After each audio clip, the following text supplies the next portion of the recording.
बिहार की राजनीति में सन्नाटा कभी स्थायी नहीं होता। अगर आज पटना की सड़कों पे खामोशी है तो समझ लीजिए कि पर्दे के पीछे कोई बड़ी स्क्रिप्ट लिखी जा रही है। तारीख नोट कर लीजिए, 19 मार्च 2026। आज का दिन बिहार के इतिहास में याद रखा जाएगा, क्योंकि सत्ता का केंद्र अब अन्य मार्ग से खिसक के दिल्ली की रायसीना हिल्स की तरफ बढ़ रहा है।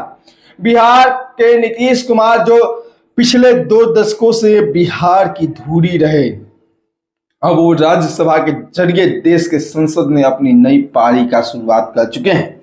लेकिन असली खेल जेडीयू के राष्ट्रीय अध्यक्ष पद की नामांकन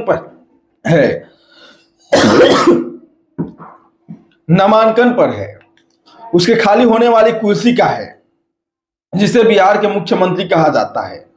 16 मार्च को जो हुआ वो महज एक चुनाव नहीं था, वो एक संकेत था। राज्यसभा के 5 सीटों पर एनडीए का कब्जा और नीतीश कुमार का खुद सदन के लिए चुना जाना ये बताता है कि सुशासन बाबू ने अपने बोरिए बिस्तर समेत लिए हैं। चर्चा है कि 8 या 9 अप्रैल को बिहार की राजनीति में भूचाल आएगा, जिसकी गूंज पूरे देश में सुनाई देगी। क्या नीतीश कुमार मुख्यमंत्री पद से इस्तीफा देके पूरी तरह केंद्र की राजनीति में सक्रिय हो जाएंगे? सूत्र बताते हैं कि इस बार ट्रांसफर ऑफ पावर इतना आसान नहीं होने वाला।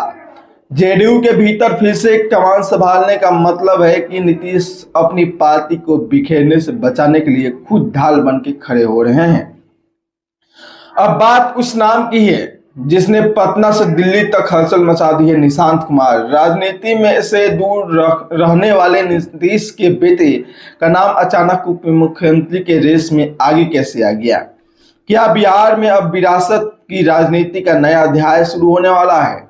एक तरफ बीजेपी का बढ़ता दबाव और दूसरी तरफ जेडीयू के भीतर महत्वाकांक्षी। इस बीच महागठबंधन खेमे में मातम पसरा है। कांग्रेस के 3 विधायकों ने गैर मौजूदगी में और अमरेंद्र सिंह धारी की हार ने विपक्ष की एकजुटता का पोल खोल दिया है। क्रॉस वोटिंग का ये दिन आने वाले दिनों में आरजेडी और कांग्रेस की गठबंधन को और कमजोर कर सकता है। इधर राज्य भवन में का नाम बदल के बिहार का लोक भवन हो गया। उधर राज्यपाल के रूप में पूर्व सैन्य अधिकारी की एंट्री हो गई। बिहार का ढांचा बदल रहा है, लेकिन बड़ा सवाल वही है, क्या चेहरे बदलने से बिहार की तकदीर बदलेगी?